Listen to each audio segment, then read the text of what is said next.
Olá, meu nome é Jamir Sardar, seja bem-vindo ao podcast Clínica do Alívio, um espaço de oferecimento de informações para quem convive com dor todos os dias, mas que nem sempre o mundo vê. Hoje, neste episódio especial de estreia, conversaremos com o Dr. Wilker Campos, neurocirurgião, ex-presidente da Sociedade Brasileira de Neurocirurgia e referência nacional no tratamento da dor. Com base na sua experiência clínica, vamos entender o que leva uma pessoa que tem dor a procurar ajuda e quais os possíveis caminhos a seguir. Neste episódio, vamos entender quais são as dores crônicas mais comuns que chegam ao consultório de um neurocirurgião. Vamos começar entendendo o que é dor crônica e qual é o papel da medicina nesse processo. Olá, Dr. Wilker, muito obrigado por estar conosco aqui. Para a gente iniciar essa conversa, gostaria de pedir que você esclarecesse para as pessoas o que é dor crônica. Primeiramente, Jânio, obrigado pelo convite, né? Na Clínica do Alívio Podcast, esse realmente é mais uma ferramenta que a gente tem que leva informação ao paciente sobre dor, porque eles se sentem às vezes perdidos e às vezes, como você falou no começo, fantasmas, porque ninguém acredita na dor desses pacientes. Mas a ciência, a medicina explica isso de uma forma bem simples. Traduzindo, dor é tudo que o paciente disser que é dor. Isso é dor. Então, ele pode ter, de fato, um problema acontecendo, uma inflamação, um tumor, enfim, ou às vezes ser de origem psicológica, ou ainda potencializada pela parte psicológica também. E por isso que a gente está aqui hoje, para a gente dividir, fazer esse bate-bola que a gente já faz há anos, trabalhando junto, dividindo pacientes e, com certeza, indicando o melhor tratamento para o paciente, que é essa abordagem multidisciplinar que a gente sempre fez. Mas, então, na tua prática clínica, quais seriam as dores crônicas mais comuns? Então, a gente tem que diferenciar primeiro que a dor aguda, aquela que leva para a emergência, ela é uma coisa. A dor crônica, ela já virou uma doença, ela não é mais apenas um sinal de que alguma coisa errada está acontecendo. Então, muita coisa celular em nível de sinapse acontece na medula, nos nervinhos que estão aqui na pele, no cérebro, e leva essa pessoa, então, a ter dor, apesar de não ter mais a inflamação, por exemplo. Então, é muito comum na nossa prática as dores de coluna, dores de cabeça, dores faciais, e aquela dor que a gente chama de a dor incompreendida, que é a fibromialgia, que é a dor no corpo todo. Né? Quando eu pergunto para o paciente, na fibromialgia, eu falo, dói tudo? Dói. O cabelo dói também? Eu falo, dói também. E o cabelo não tem inervação, para você ver o aspecto amplo que é a definição de dor. Isso nos remete, àquela compreensão biopsicossocial da dor. Você pode falar um pouquinho sobre esse modelo teórico, esse modelo clínico? Então, Jamir, esse modelo surgiu do fracasso do antigo modelo, que era baseado em um médico e que ele definia, você vai fazer físico, você vai fazer psicólogo. Hoje, vamos dizer, a guarda desse paciente ela é compartilhada e todo mundo entra na tomada de decisão, né? Inclusive o paciente entra nessa tomada de decisão. E o médico, os outros profissionais da área de saúde são apenas membros de uma orquestra que tenta tocar a vida mais alegre, mais feliz, mais aliviada desse paciente que está com dor crônica, né? Então, nesse sentido, assim, em geral, quanto tempo uma pessoa que tem dor leva para procurar um especialista em dor, você diria? A gente tem dois aspectos sobre isso. Primeiro, a emergência, a dor que não passa de nenhum jeito, isso vai levar automaticamente. É o campeão vamos dizer, de fichas nas emergências e nas clínicas também. Mas o que leva, principalmente o paciente, a procurar a gente é a necessidade de voltar para sua agenda. Porque, às vezes, uma pessoa com dor, ela não consegue ser sociável, ela está irritada, ela não consegue produzir no trabalho, ela não consegue ficar em paz com ela mesma, porque aquela dor irrita, né? 24 horas, às vezes. Imagina você com dor de dente todos os dias, durante um ano. Você vai, vamos dizer, pirar. No fim das contas, por conta dos fenômenos que acontecem. Então, essa necessidade de procurar o alívio, né? E o paciente, ele entende dor como apenas aquele local onde está doendo, enfim, no rosto, na coluna. Mas a gente também é nosso dever, e por isso que a gente está aqui hoje, trocando informação, informar ele que a dor começa ali, naquela região, ou começou algum dia. E depois ela se transformou num fenômeno neurológico, espalhou por todas as sinapses na medula e no cérebro. E aí, então, a necessidade de você ter uma abordagem com fisioterapia, com psicólogo, psiquiatra, acupunturista, médico da dor, intervencionista, enfim, todos os atores que vão levar esse paciente a uma melhora, né? Perfeito. Então, cada profissional contribuindo com a sua especificidade, né, numa abordagem integrada desse paciente, né? Mas em termos de intervenção do neurologista, quais as intervenções mais comuns que você oferece? Então, a gente chega no momento em que o tratamento clínico não consegue mais resolver a dor desse paciente. Então, você tem aquele paciente que já está vindo bem com pregabalina, com doloxetina, enfim, medicações para dor. Em um dado momento, ele começa a perder o controle da dor e aumentando a dose, não consegue mais chegar no controle da dor e começa a ter os efeitos colaterais da medicação. Então, quando isso acontece, é a hora de a gente intervir. E intervir de fato, que são as intervenções, que são os procedimentos cirúrgicos que a gente oferece, como se fosse uma escada, Jamir. A gente começa oferecendo do menos invasivo, ou do não invasivo, por exemplo, como é a estimulação magnética transcraniana, para fibromialgia, para dor neuropática, que funciona super bem. Assim como aí começa, então, a invadir, vamos dizer assim, né? Infiltrações, bloqueios, risotomia, chega até a complexidade, então, às vezes, de a gente abrir o sistema nervoso e ir lá e desligar uma sinapse, desligar um sistema. Isso é uma abordagem mais antiga. Hoje, nós temos a figura, a ferramenta dos neuroestimuladores e da bomba de morfina, que acabam modulando, então, essas regiões sem precisar você fazer o corte, fazer a cauterização para tentar aliviar a dor. Então, numa escadinha de, vamos dizer assim, de tratamento, a gente tem do menos invasivo até os mais invasivos, que de fato, mesmo este, que seria mais invasivo, ele não é tão invasivo assim. Isso me remete a uma pergunta referente ao estudo que você fez na tua tese de doutorado, né? Com relação ao perfil do paciente que implantava o neuroestimulador, né? Qual era o perfil do paciente que menos respondia à neuroestimulação? Então, Jamir, isso aí é uma pergunta que muitos médicos que trabalham com dor, coluna, é uma percepção do dia a dia da clínica desses médicos de que eles olhavam, esse paciente vai melhorar. Esse paciente não vai melhorar, por conta de um perfil psicológico que eles não sabiam dizer ainda o que era. Com, né, o avanço dos estudos e, por exemplo, um fenômeno que acontece chamado catastrofização, que o Jamir, inclusive, foi o que trouxe essa escala e validou no Brasil, e que eu usei no meu trabalho de doutorado para tentar comparar justamente os pacientes que colocaram eletrodo, que performaram melhor, versus aqueles que não performaram tão bem. E a gente chegou à conclusão que existe um ponto de corte onde, vamos dizer, nessa escala que vai de 0 a 45, em termos de 15 pontos acima, esse paciente não eram os melhores respondedores, enquanto os que estavam com menos catastrofização eram os melhores respondedores. E ninguém mais é especialista do que você para explicar para a gente o que é catastrofização. Eu vou explicar a minha tese, que ela é simples e ela funciona para cirurgião que é um bicho ogro, que nem eu, e os outros cirurgiões também, tá? Catastrofização é o poder que o sistema nervoso tem do paciente de multiplicar aquela dor. Então, imagine você um cidadão que tem uma Chevy, que tem uma Saveiro, e ele tem um som atrás. Se ele botar um amplificador, o som amplia muito mais, da mesma música, tá? Então, o amplificador é a catastrofização. Então, tem duas questões importantes quando a gente fala assim, né? Quais são os preditores de uma resposta ruim ao tratamento, né?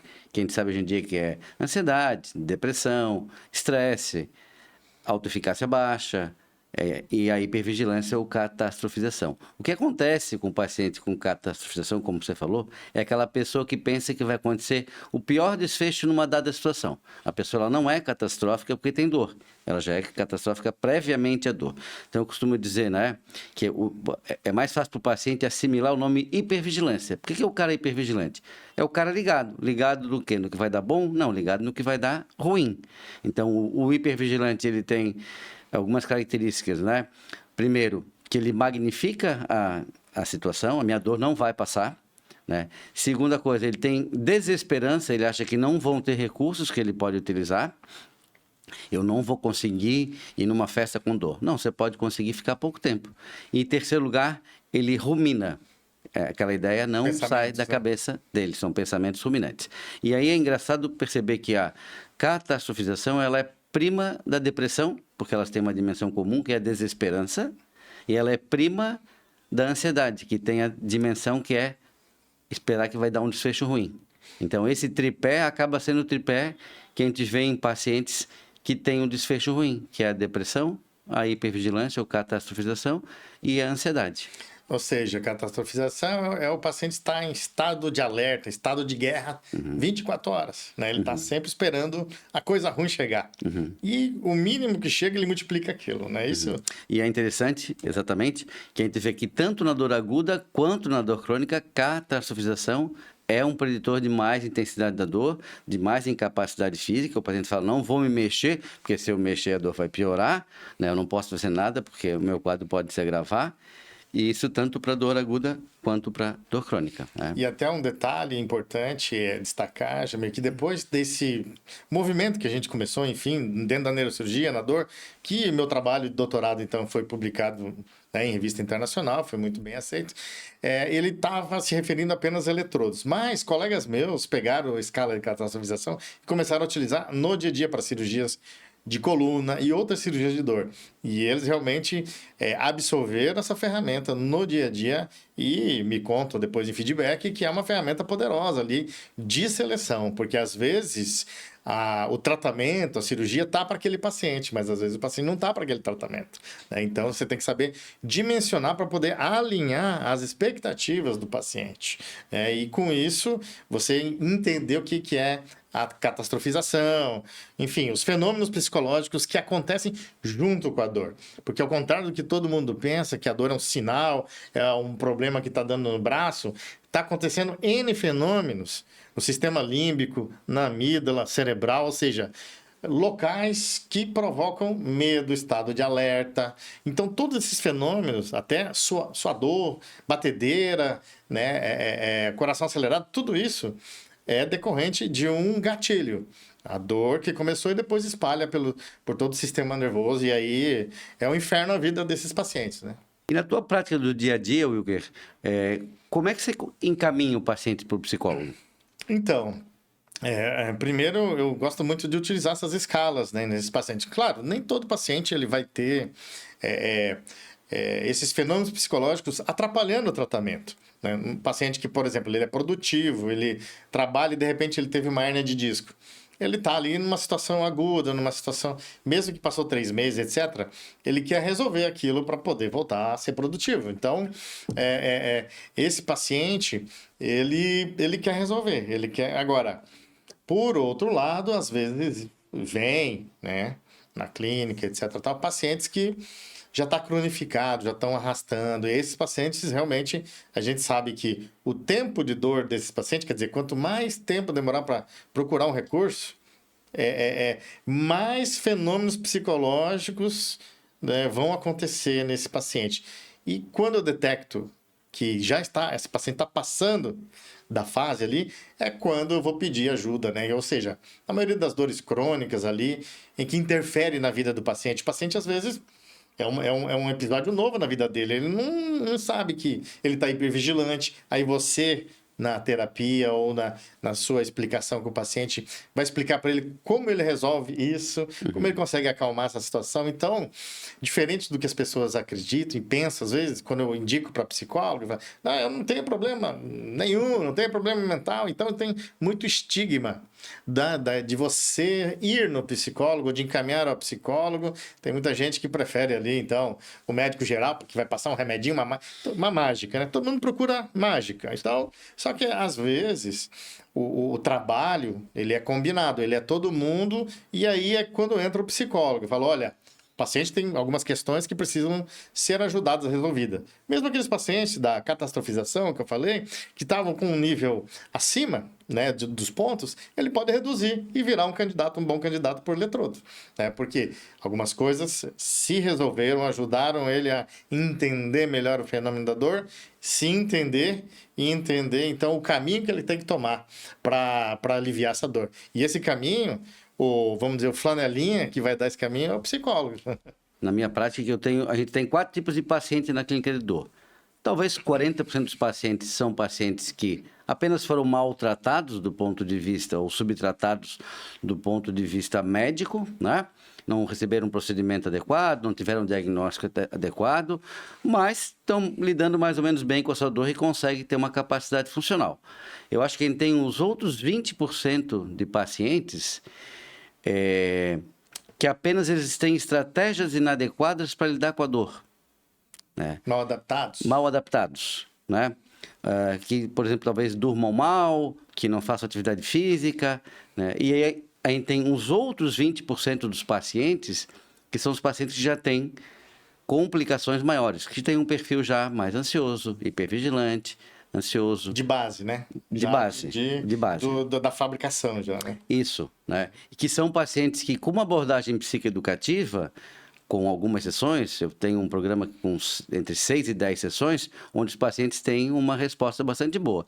E eu diria que talvez tenha aí uns 20% de pacientes que têm dor crônica, que daí realmente têm comorbidades psicológicas e precisam de uma psicoterapia mais a longo prazo. Mas essa não é a maior parte dos pacientes que eu atendo. A maior parte dos pacientes que eu atendo são pacientes que, com a psicoeducação curta, 2 sessões, ou com um programa psicoeducativo de mais sessões, tem uma resposta boa nessa situação. E eu comparo muito o que você falou, né, de sessões junto com a psicologia, de dose do remédio. Às vezes eu posso dar 20 gotas, 40 gotas de um remédio, né? 10 sessões, 20 sessões de fisioterapia. Mesma coisa, né? O psicólogo também vai dar a sua prescrição da dose que ele precisa para até chegar no ponto de equilíbrio e do ajuste, ou o seu melhor ajuste, né? Então, é muito importante a gente alinhar sempre com o paciente a expectativa dele, que às vezes ele vem procurando uma mágica, uma cura, e o que a gente tem para oferecer às vezes não é aquilo. Então, às vezes tem esse confronto de expectativas e a gente tem que alinhar isso com o paciente, não é isso? E o que a gente vê na clínica da dor é que, com muita frequência, a gente já atende pacientes que já estão com dor há bastante tempo, né? E que muitas vezes já tem depressão, em função de estar com dor há 5 anos, que já tem uma perda da capacidade funcional. É claro que esses pacientes, às vezes, foram subtratados ou, às vezes, já tem um quadro crônico importante e vão ter a sua dor reduzida com uma intervenção, né, realizada por uma equipe, que é muito mais efetivo, mas que talvez venha a ter uma redução do seu quadro de dor, um aumento da capacidade funcional, mas não venha a ficar sem nenhuma dor. Né? Sim, exato. Mas isso já é um ganho bastante importante para gente que está com dor há bastante tempo e dores de natureza muito importantes, né? E você tocou num assunto importante que é o subtratamento da dor. Então, por muitos anos, lógico, hoje avançou muito o conhecimento da dor, da fisiopatologia da dor e, com isso, os tratamentos, né? Mas ainda é cultural hoje, paciente com dor procurar o quê? A emergência. Uhum. Então, a emergência, ela é para dor aguda, torceu o pé, dor de dente, quebrou o braço, enfim. Aquela dor aguda, dor de cefaleia que está, enfim, em crise. Mas, se essa dor já passou de 3 meses e você continua indo na emergência, você está indo para o lugar errado. Você está sendo subtratado. E aí você procura profissional A, B, C, cansa de fazer exame de tudo que é tipo e não chega numa conclusão, logo não chega num tratamento. Então, subtratamento tem a ver também com o conhecimento dos profissionais da área de saúde sobre o assunto dor. Quanto mais né, mais íntimo desse assunto, mais fácil é você guiar esse paciente para o alívio da dor. Então, o subtratamento, a gente tem esse papel também, Jamil, que você explicou, da educação. Educação do paciente, educação dos próprios colegas, enfim, todas essas nuances que vão levar aí o alívio da dor do paciente. Para a gente encerrando o nosso bate-papo por hoje, gostaria de pedir que você deixasse uma mensagem para os pacientes com dor.